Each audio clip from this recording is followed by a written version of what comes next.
Right, here we are again. I'm going to talk a little bit more about projecting.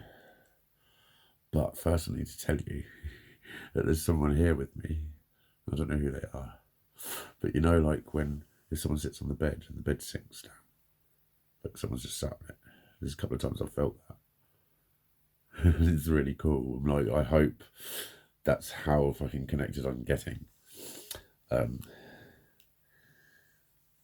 As I have explained before, the subject here is a schizotypal, one of the symptoms of which is a body illusion, as it is termed, where phantom mechanoreceptive input is generated in the thalamus, giving the illusion that one is being touched, or there are pressures exerted by another upon them.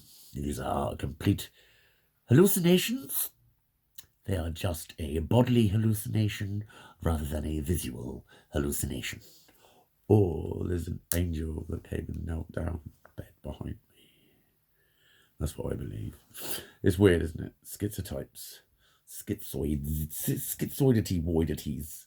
We're very magical people, actually. We are very connected.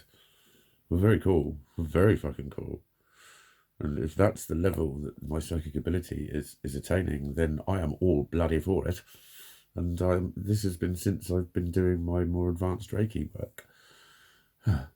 Coincidence? I think so. But yeah, I do want to talk a bit more about projecting. Because, you know, if you did counselling training at any level, you'd be warned about projecting. Like I've said, the stuff that many of us are taking on is actually a very difficult acquired skill. Basically, you get some who are naturals. Some people are naturals, like the lady I referred to, when she was able to demonstrate what she'd been thinking about and how compassionate she'd been being. And she was able to make me feel like $1 million just by being amazed that I wasn't horrible. You should be so horrible. You should hate everyone. You should be so nasty, and you're lovely. So she wasn't just saying you're lovely, and it's meaningless when people just say I'm lovely. She put it in a context that I could understand. This is my communication difficulty, you see. But she put it in a context that made sense to me. So it was very complimentary. She managed to achieve the thing that most of us try and achieve, which is to give people that boost. Tell them we're rooting for them. That I know that that's where you're coming from. But if you're getting it wrong, isn't it better to be able to get it right and have that same intent without, you know, because at the moment when I'm telling people they're getting it wrong, I'm pushing their buttons, their inferiority buttons.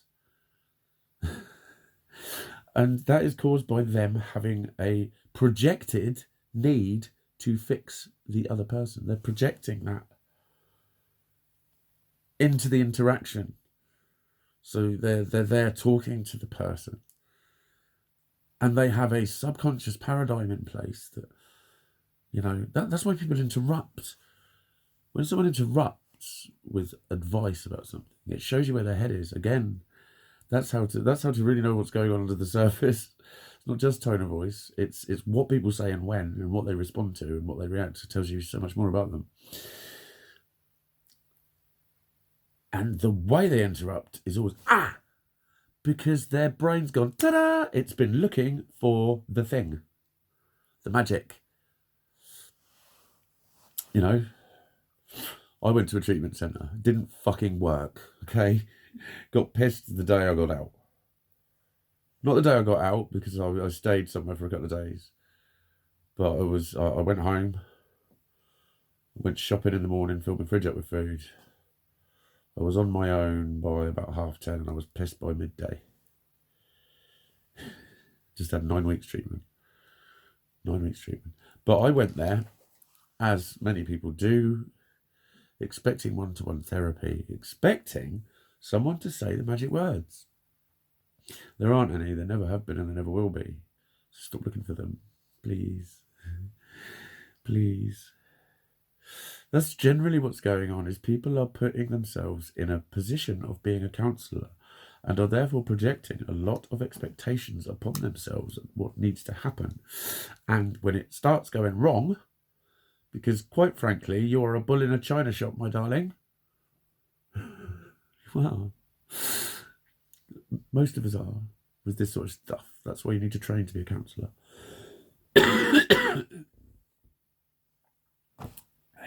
When we do that, we're really fucking not helping ourselves, not helping other people, wading in like a bull in a china shop and projecting all of our stuff onto the person. You know, another one is identification. You need identification. That's big in treatment centres and stuff. And like, I kind of get it. I used to get, I used to like feel quite sorry for people actually. Oh, hang on. There I am. I used to feel quite sorry for people who would get this said to them because they'd go, I'm not being funny, but did you learn all this from a fucking book? I'd rather listen to Mikey because he's been through it. And that's what they call identification. And I used to feel quite sorry for the people who were really well trained and actually had a lot to offer. And just because of the person's projective view of how bad they were going to be because they hadn't been through it, that instantly made them not listen to anything that person said. And they were rejecting a very good fucking skill set a lot of the time. I used to tell them this. My best example is I have heard over the years, here and there, quite a few women say, actually, I had a male midwife and he was fucking brilliant. That's a very good example of it. And probably his impartiality and his biological lack of awareness that he is not at fault for, by the way, ladies. He really isn't. It's not a bad thing about men that we don't possess the innate ability to bear children.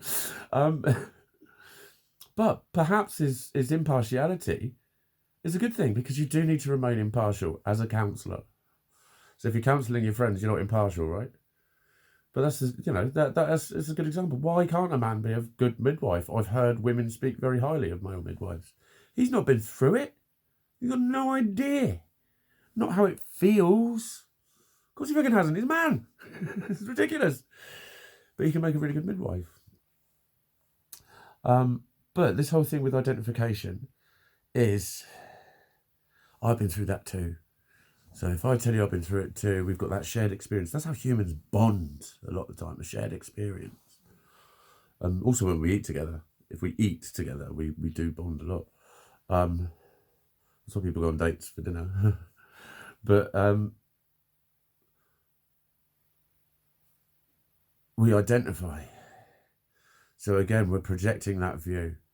I've been through it too, I can help them. That is a projected view. That is an assumption. You've just sold your mate short.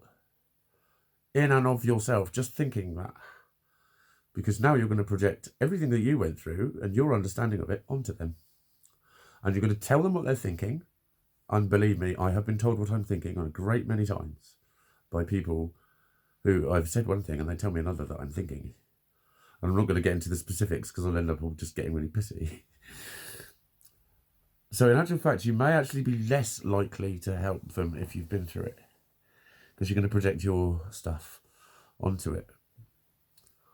And again, I will remind you at this point, don't remind them of that either. Don't say, oh, I've been through it too, but that doesn't necessarily mean it's the same as what you went through because you're an individual and we're all individuals. Because if you're talking to someone like me, you're isolating them again. And you just have to accept that, I'm afraid. That's not debatable. That's not debatable. Just in the same way that when someone says something offensive, if it offends a certain group of people and they're offended by it, that person does not now have the right to say, but I didn't mean it offensively. So therefore it's not offensive. I know I talked about swearing in that way. I was being me. I was being a little twat. But that's kind of the truth, isn't it? Oh, I was only joking. That is a very toxic phrase. Very toxic phrase. So where was I? Oh, fucking hell. I've got lost. I got lost. I opened too many doors. I was walking down a corridor and I was going, oh yeah, and I'm looking there along the way. And now I'm like, there's a few turnings. I don't know where I am. What was I talking about? Projecting. Oh, fuck's sake. Saying I've been through it too. No, I've lost it. I've lost the bit that made me say the bit that was one of the doors I've opened. And that was where I was at, and that's where I've lost. I'm only gonna remember when I watch it back, so I'm just gonna fucking wing it. Actually, fuck it, I'll just end it. And there'll be another episode. I'll continue on with whatever. Once I've watched this back, I will find out where the fuck I was at, and I will give it more clarity. I promise you.